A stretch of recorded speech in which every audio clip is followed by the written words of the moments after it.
Hey everyone, thanks for joining me again on my YouTube channel. This is Workshop Quick Takes. Today we are back at Site B, aka Dad's Garage, and we are once again working on the 2000 Jeep Cherokee XJ. Now, since I've gotten this, I have not ever gone back under here and completely retightened and checked everything. I've also haven't greased things this year, so been out on the trail the past 4 weekends in a row, and I'm hearing a couple little rattles that might just be normal old Jeep things, or maybe something's coming a little loose. So I'm going to get on the front end in particular, just make sure all the steering and suspension is tight, and if it isn't, we'll figure out what isn't and what to do about it. Also, I know for sure that one of my sway bar end links is a little bit crusty, so we're going to take a look at that as well, try and get it out of there, and show you real quick how to rebuild it using a poly bushing kit. Also today, I've got a pair of jack stands ready and a jack, so we're going to lift the front end and pull the front wheels to make it easier to get at everything. Not as concerned about the rear. We'll check a couple bolts back there, but I don't think much is going on. As always, proper procedure on wheels is loosen the lugs first, then lift, then finish removing the lugs and remove the wheel.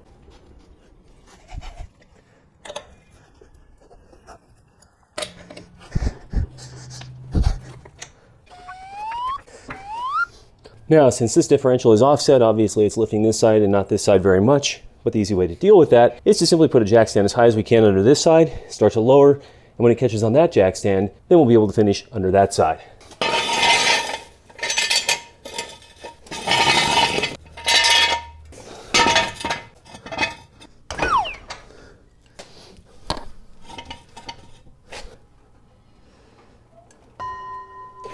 And then, as always, I've chosen to leave the jack lightly tensioned underneath there, so if something does pop loose, it will be able to catch some of that weight and prevent it from dropping on me.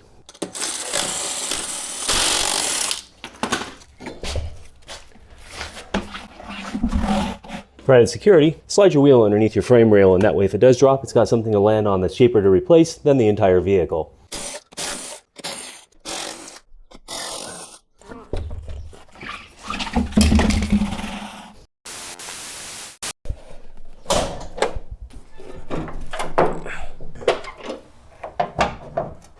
The main thing I want to look at topside here is the upper shock mounts. There's one right down here, and there's one over there, both of them right above the back side of the wheel arch. This one right here is fairly easy to see. This one over here, however, I just realized as of today is a bit of a problem because there's virtually no threads showing through the top there. So what I need to do is get a vice grips or something on the top of the nut there so I can hold it in place, and then turn the bolt underneath until I can recompress that bushing. All right, this is a 14. I've got a ratcheting wrench here set for righty tighty. Get that on top there. Well, the good news is that actually wasn't going to come off. It's on there tight.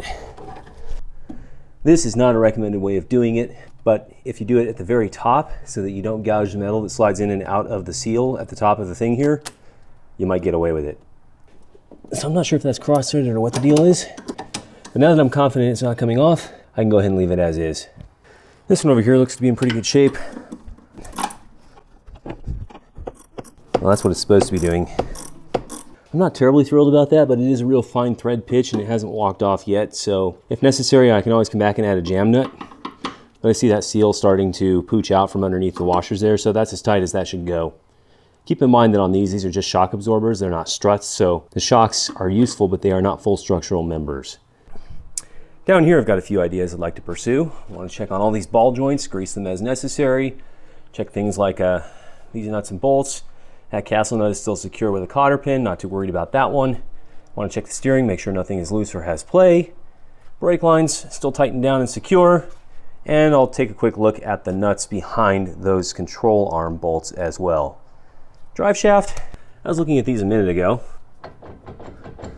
That seems like a lot of play, but apparently it's normal because the rear's going just fine and it's got the same amount if I put it in neutral and check.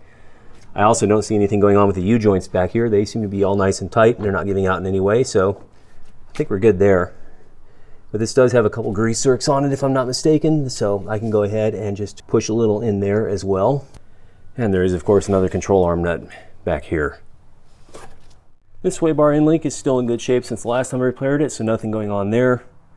I then do have the steering and track bars though. There's the, I don't feel any play in that. And there's also a grease zerk there I can go after. And then the steering here, let's get under there and grease all that and just double check some bolt torques and be absolutely certain of it before we go back out on the trail with this Jeep. Take a quick look at these lower shock bolts that I previously put in here.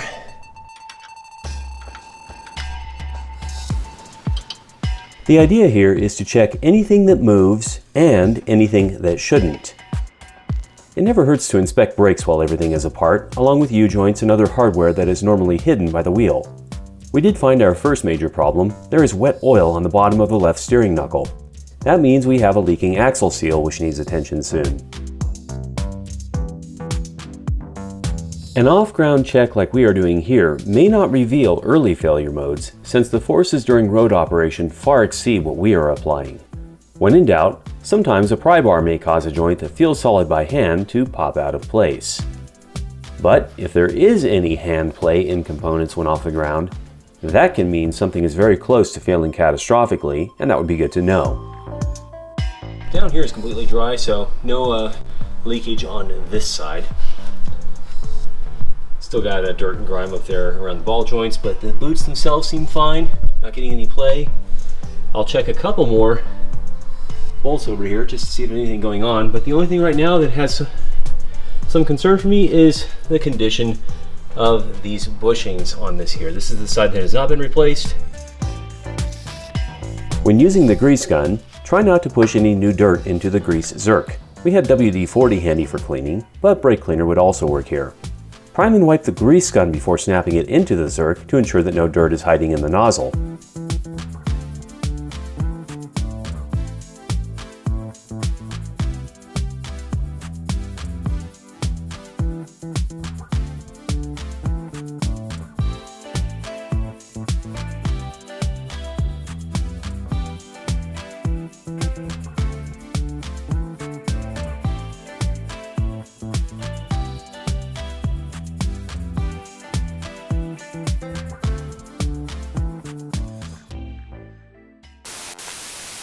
Okay, now that we've gone through the exercise of inspecting and tightening, let's get this sway bar inlet down here taken care of because I don't like the looks of those bushings. This top nut will vary depending on whether you have an OE or an aftermarket. They can be 16, 17, 18, something in that range. This here, as far as I know, is still the original one, and it is a 16. Pay attention to the order that these come off. Depending on what your rebuild kit looks like, you may even need to reuse some of this, but there's going to be this top washer. It is a cupped washer. Next, there's a bushing. Then we've got the sway bar itself, another bushing, another washer. This, however, is not going to come out unless we either loosen the same top nut on the other side, or come down here and loosen this, and we might have enough play to just push it off like that. Since we have to take this bolt off anyway, let's give that a shot next. That's going to be an 18. So I'm going to start with a little penetrating oil. Man. I don't know if I got tightened on with originally, but I want some of it. Yeah. Oh, would you look at that? That whole bolt was ready to go. Oh yeah, nasty. Looks like we're going to be drilling that out anyway and replacing it with just grade 8 hardware.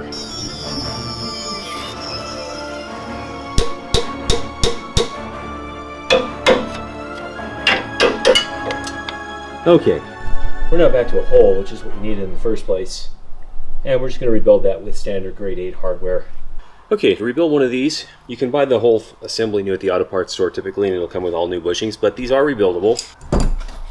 Something like this one here is poly. I don't necessarily care for poly over rubber, but it was free, and since I just need to push pieces to rebuild one of these end links,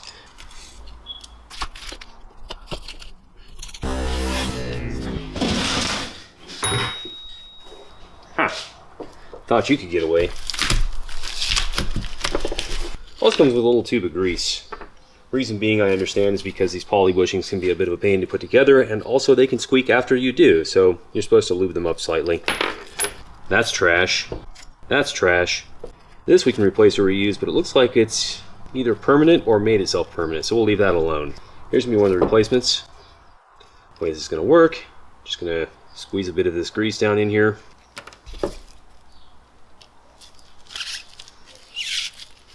Hear that squeak?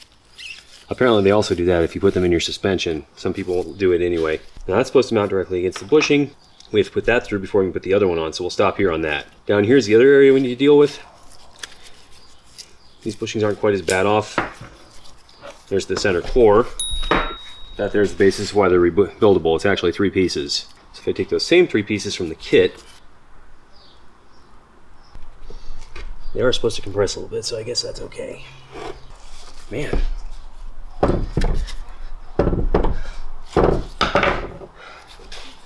Okay.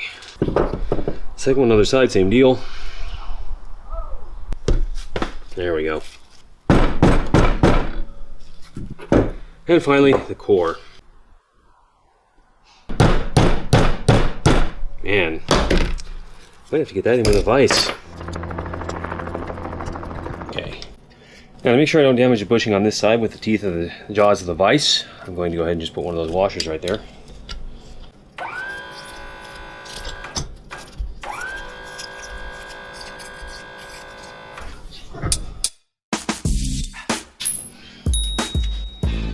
Fully installed end to end. That's what we were looking for. Okay, now for the bolt. That of course is broken and seized. Closest thing I came up with the auto parts store happened to be a 7/16 14 thread by 3 inch. I was hoping for something with a slightly denser thread count, but I also found these. So that'll do the trick. These are just a type of lock nut, but apparently they're called prevailing torque nuts. So if you really want to kill it, name that part Trivia Night, hang on to that one. Okay, so this needs to go up in here.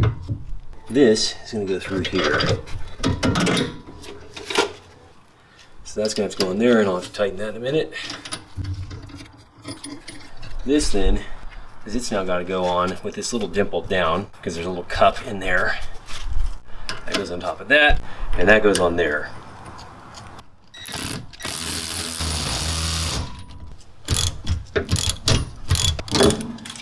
Starting to bulge out a little bit. That should be good. Those are polyurethane rubber, so they won't compress a lot in use as far as I know.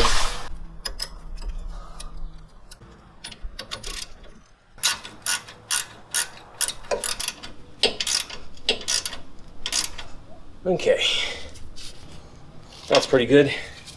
The lock nut's not going to back off, obviously. And the purpose of this is to make sure that that center sleeve is pinched tight into this, so it just forms a single unit that doesn't move. Finally coming full circle, we've got a little bit of grease that's worked its way back out of that Zerk fitting, so just wipe that off before we're done.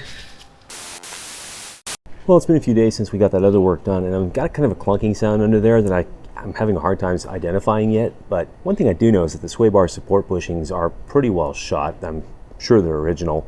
And the best thing to do would probably be to go to the auto parts store and just get another pair of replacement rubber bushings and refit them into the existing brackets. And I may still do that, but some time ago I was given a kit that had these poly bushings in there, so I'll just try swapping these and see if that keeps the bar from clunking around. And if it gets to squeaking too much, then I can always come back and swap them again. But this part is really easy to get to, so I don't mind doing it twice. The sway bar comes down under here and around. One of the bushing supports is right there. The other one's back here. The OE bolts here will remove with a 15, but one thing to think about when doing the sway bar is because it does go under tension whenever the vehicle flexes one way or the other, you want to be parked on a level surface before removing these. Otherwise the tension will pop these straight off and you won't get them back on until you're on level surface again. First one had a lot less tension on it. There we go.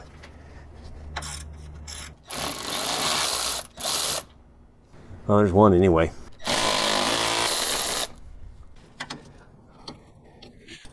There we go. This looks like maybe it was replaced once before. Hard to say. It is pretty crackly in there though. Now, is that a one-to-one match? Because if it is, I'm going to reuse the factory bracket instead of the ones that came with it. And it looks like it is. Well, we'll try it. A little bit of rust in there, but nothing terrible. Just dirty. Okay, one thing of note is, since this is a poly bushing and could be prone to squeaking, is I'm just going to coat the inside of it with Silk Glide before I put it back on the bar here. What's interesting though, is you can actually see a little bit of wear mark in here. This thing's been going around so much, probably after getting sand and things in there, that it's kind of knotted away. Get this back on. Give myself some clearance again with the bar, rotate it around, roughly like that. Now this is what came with it, and that's how they would propose putting it back on, and that would work well enough, I suppose. But I'd prefer to keep the OE and do it like that. And since these bolts are giving us some trouble, we will put some, oh wow, it's even cross-threaded a little bit. Well, we'll put some copper anti-seize on here and hope for the best.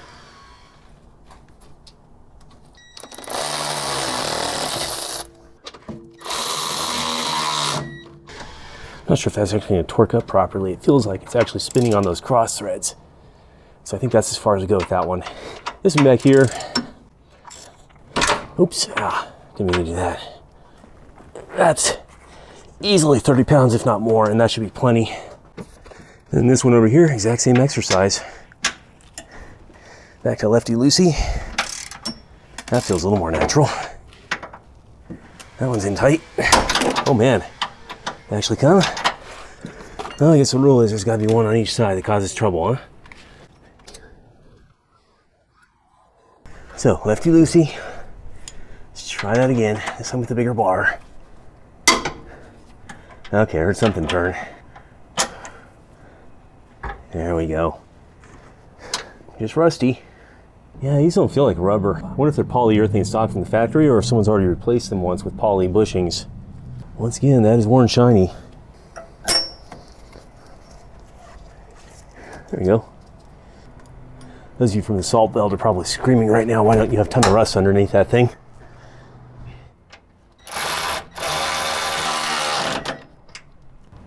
Yep. All right. And there it is, 2 of 2 done. It's the second socket I've broken on this vehicle. Maybe I should be starting a collection. But anyway, I don't know that those replacement poly bushings are really any better off than the ones I replaced. These here are getting hard and fragile, but I guess worst case, I can always look into a possibility of a pair of rubber ones. Bolts and threads aren't in great shape on those brackets, but I did put them back in with anti-seize, so I should be able to get them out again pretty quick if I decide to change these one more time. But we'll see how they do. Well, that's that. Thanks for joining us again today on Workshop Quick Takes. Hopefully you learned something useful about general maintenance on your vehicle, especially one that you take off-road and shake around a lot. Parts and pieces in the suspension and steering will need to be dealt with. See you again next time, whenever that is.